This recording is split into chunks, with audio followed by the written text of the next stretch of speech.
Camp is camp. It's tough, but it's for me to want to push myself. This is what I do, this is what I live for. I'm ready for battle. I feel like I'm getting stronger, and I feel by the time the fight comes, I'll be at peak performance.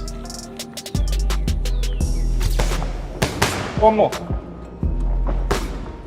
One more. Beautiful. Good. That's what we've got to bring him on to. Nobody can take them.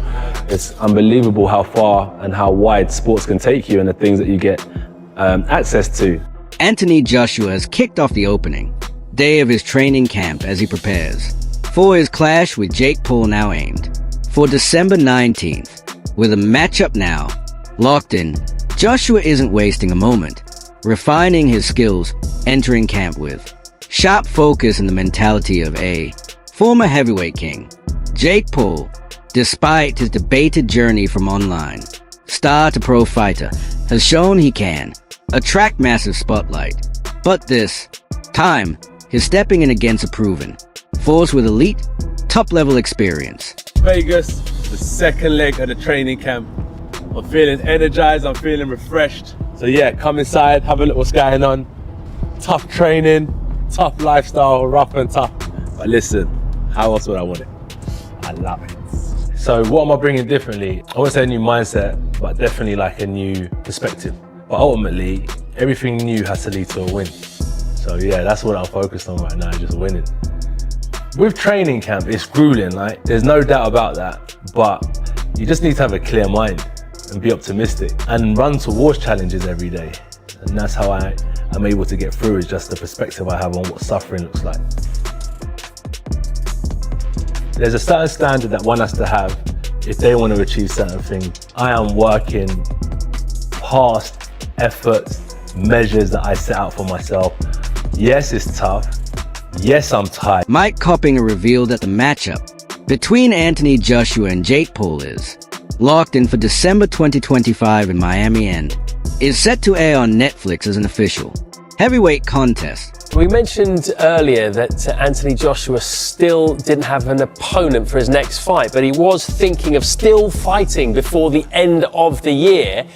And we've got some breaking news for you now, because we're hearing that AJ is in talks with Jake Paul over a deal for a heavyweight fight in Miami next month. Of course, the YouTuber Paul has already fought the former heavyweight champion of the world, Mike Tyson, and beaten him.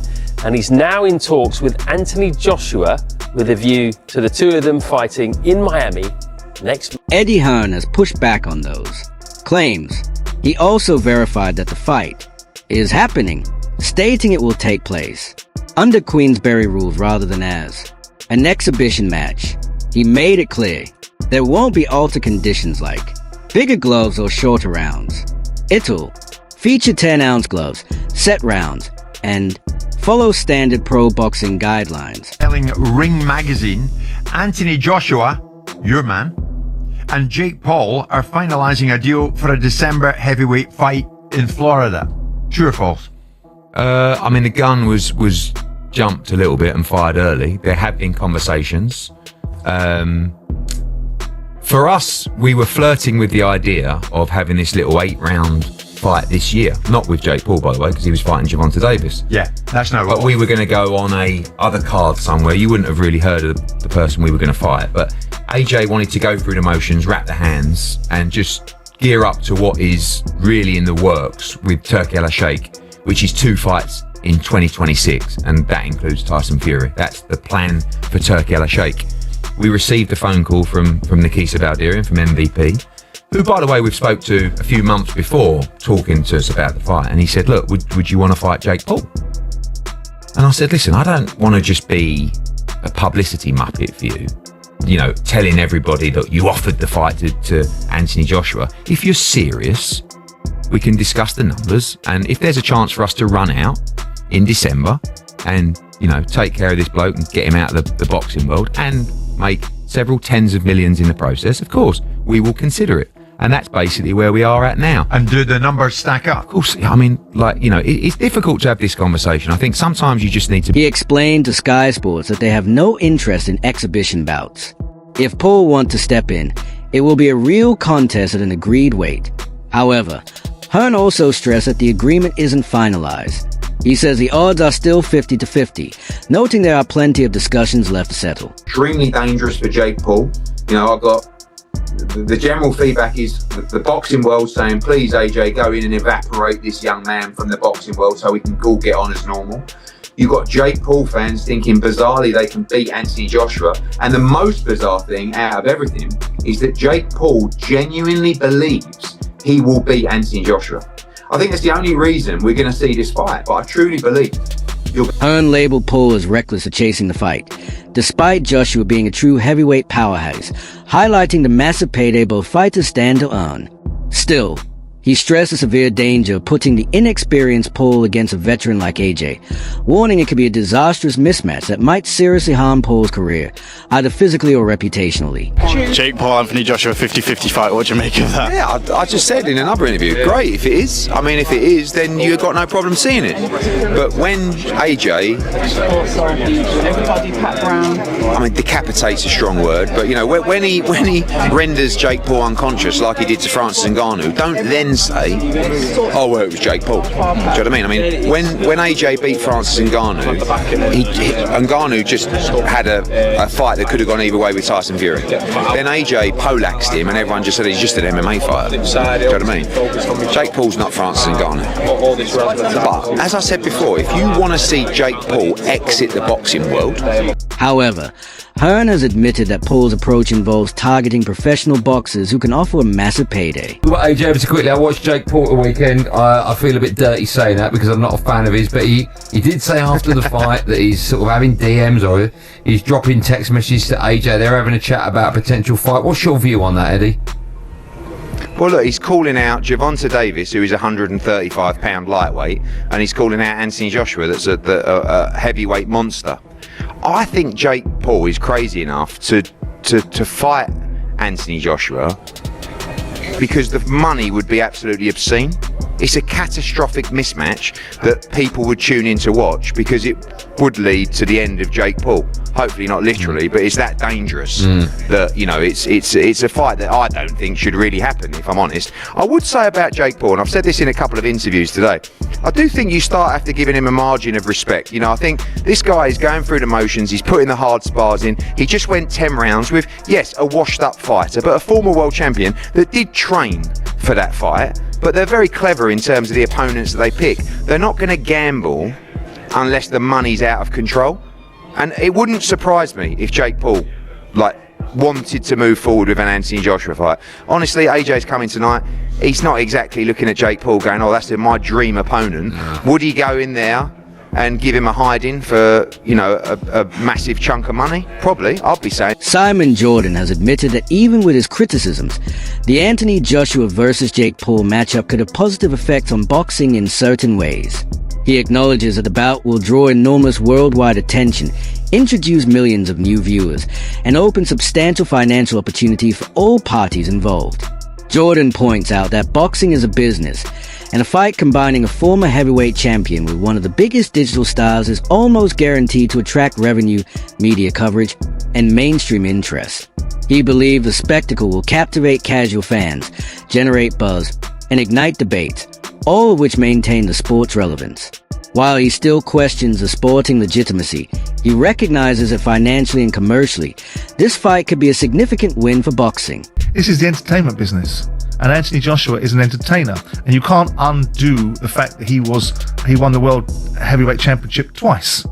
And he fought in some great fights. So why does he need this? Because he's in the business of entertainment. And if an opportunity is presented to him and someone wants to say that we can monetize this to the huge levels that are potentially available, why wououldn't you? It's a walk in the park. You see, you're not having Saturday night. Because many people wouldn't have this. Well, I'm not having, because this isn't a proper fight where a Saturday night is. But I don't think this is a proper. I don't think that I would ever consider having a debate about whether Anthony Joshua versus Jake Paul is a proper fight between two bona fide champions. I think Jake Paul is someone that's creating a lot of opportunity for himself and using sport as the anchor for it. And will I watch it? No. And do I value it? No. But when I'm asked to be confronted with a fight between two legends' sons and then get involved in all of the nonsense that Simon Jordan also criticized the Conor Ben versus Chris Eubank Jr. fight, claiming promotion leaned heavily on nostalgia rather than true sporting merit. He argued the bout was being marketed based on the legendary rivalry of their fathers in the 1990s, rather than the actual accomplishments of the fighters themselves. Jordan slammed promoters for exploiting history to hide the fact that the matchup made little competitive sense, particularly with Ben moving up in weight and Eubank Jr. dropping down dangerously. He also labeled the fight a clear cash grab, not a legitimate contest, comparing it to a mismatch between a former heavyweight champion and a social media celebrity, which he says undermined boxing's integrity. Jordan questioned whether the fight should even receive sanctioning, highlighting the physical risk to Paul and cautioning that Joshua's legacy could suffer long-term consequences if he follows this path. Merits the kind of returns that they're going to get for the level that they've operated in their careers. And that's one of my issues around the Conor Ben Eubank fight. This fight over here with Anthony Joshua, I know what this is. No one can dress this up. This is a turd that will get polished into a huge pile of money. And if you know that from the outset, Yeah. so I don't have any illusions about it. Neither does anybody else. Nobody thinks that this is a real fight. Nobody thought. I mean, Spencer tried his very level best and will never try it again to convince us that Mike Tyson versus Jake Paul. Yeah. Well, this is something similar Yeah. for different reasons. Anthony Joshua is still a live heavyweight, and if he hits Jake Paul's going to get hurt. Yeah. And some people might think that's a good thing to happen to him, to learn his lesson. But he is also now fighting. He's got a fighter's license. And the question should be along the lines of what Chris Eubank Sr. was raising. Is it right? Is this appropriate that a high-performing supreme athlete like Anthony Joshua, whose only real challenges now are probably in his mind, because physically he can operate at the highest level if he still chose to, should be stepping in against someone like Jake Paul that does not have the skill set to deal with the kind of power and expertise that Anthony Joshua has? And should boxing be sanctioning this? This is the bigger question. Oh, that's true. That is true. Having said all that, Netflix tell us 60 million households worldwide tuned in live to see Mike Tyson take on Jake Paul. Why would Jake Paul end up fighting? Adding to the buzz, boxing icon Roy Jones shared an unexpected take on the Jake Paul versus Anthony Joshua fight, focusing more on caution and excitement. He emphasized that the matchup needs to make sense for Joshua, both in terms of competition and financial reward. Subject's just a little bit here, and Anthony Joshua, there's rumours circulating he could be fighting Jake Paul next. One, do you think it's good for boxing, and two, do you think the fight will happen?